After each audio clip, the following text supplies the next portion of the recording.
Cinema Shogun here, and the situation in Ukraine has taken a turn for the worse. Moments ago, it was announced that Belarus has made the decision to join Russia's war on Ukraine. They have already deployed some troops. They are en route and are said to be in Ukraine within the next couple of hours.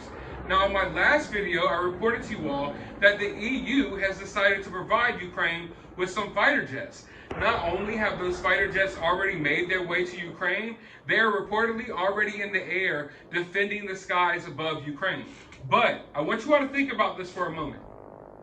Putin clearly stated in one of his speeches a few days ago that anyone who provides destructive capability to the Ukrainian military will also be targeted by the Russian military. I don't know about you, but I think providing Ukraine with fighter jets is providing them with destructive capability. Not to mention the thousands of other weapons that all of these countries have decided to provide Ukraine. So if Putin keeps true to that promise, Putin's up against almost the whole world here. I mean, name a country and I can guarantee you they're probably sending some type of equipment into Ukraine. It seems like half of the world is funding this war. They're not fighting in it. We're not sending troops on the ground yet, but we're just sending weapons constantly. And Putin said anyone who does that will be targeted as well. So it looks like this is going to turn into something bigger. I mean, Belarus just announced they're joining the war as well. So this has already turned from a conflict that was supposedly just going to be between Russia and Ukraine, and now other countries are getting involved. And there's also been reported that there is up to 400 Russian mercenaries already operating in Kiev, and they have the orders to assassinate Ukraine's president and to prepare the ground for Moscow to take control. Now, as of now, these mercenaries have been unsuccessful, but it makes me wonder, like, are some of them already implanted around Zelensky? Who knows? I mean, these countries share a border. People cross freely all the time. People have family on both sides. We know there's a bunch of saboteurs and spies who are already living in Ukraine. Putin has been shipping soldiers into Ukraine for a while now. This invasion began way before any of the troops started building up on the border. Putin was sending in troops secretly, you know, as if they were just moving to Ukraine and they were just sleeper cells. But the situation is just getting continually worse every time I check in. I mean, currently, as I speak, Kiev is going through bombardment. It's not as bad as some of the nights I've seen, but it looks like there's some raids taking place right now, and the sirens are constantly going off. But earlier this week, 2 journalists were actually shot in Ukraine. 2 journalists working for the Daily Beast were shot in Ukraine on Saturday while reporting on Vladimir Putin's invasion of the country. The Danish correspondents were driving near the town of Otruk, I can't even say that word, which is around 60 miles outside of Kharkiv, when gunfire peppered their vehicle and left both bleeding heavily from bullet wounds. They were able to keep driving the badly damaged car, which had smoke billowing from the engine, long enough to escape the unknown shooters.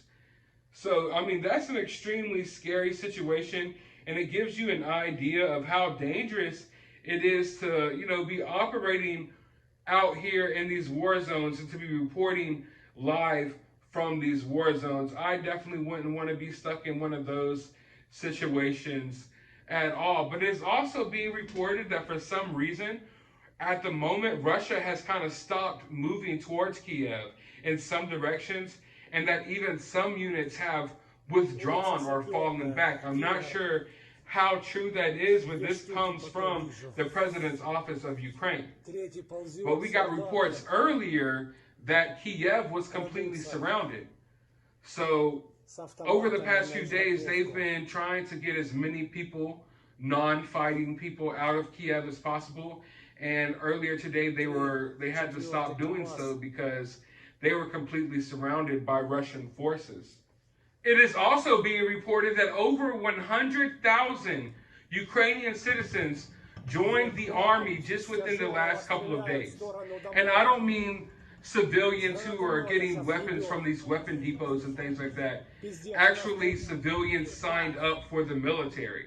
So we have all of these armed civilians, and now we have this whole wave of over 100,000 civilians signing up to join the military. And they also announced that anyone joining the military is getting extra bonuses and extra pay.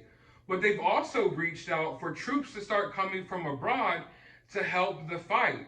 I know some soldiers from Denmark are on their way there right now, some private special forces groups. And also it is being reported that a team of Americans and British special forces veterans are preparing to join Ukraine's fight against Russia. A group of 10 Special Operations Forces veterans are staging in Poland and preparing to cross into Ukraine, where they plan to take up Zelensky's offer to join the defense of Ukraine, Europe, and the world. So, I mean, isn't it crazy, folks? Forgive me, but isn't it kind of crazy, like the same media outlets that were labeling truckers as terrorists for honking their horns, saying that honking is terrorism, are kind of like trying to hype up American citizens and random citizens all around the world to go die in Ukraine? I don't know, I just kind of find it weird because these media outlets have been pushing this story a lot over the past day now, almost as if they're trying to give people ideas. And everywhere I go, like, there's links of like, hey, do you want to help Ukraine? Would you like to come over here and help fight? Here's how you can do it. And these mainstream news outlets are pushing it. And it's like, okay, so you don't want us to honk our horns. You don't want us to have peaceful protests. That's not okay, but it is okay to just randomly hop on a flight and go fight a war that we know nothing about in a country that we know nothing about. So, I mean, this situation is just reaching a whole new level from every angle. Not only is the situation on the ground getting crazier, but the situation all around, from the media to how other countries are handling it, it's just getting crazy. So I'm going to take a step back and look at the situation from every angle possible. And I want to sit down and have a conversation with you all about what's really going on here. I mean, what really is going on here?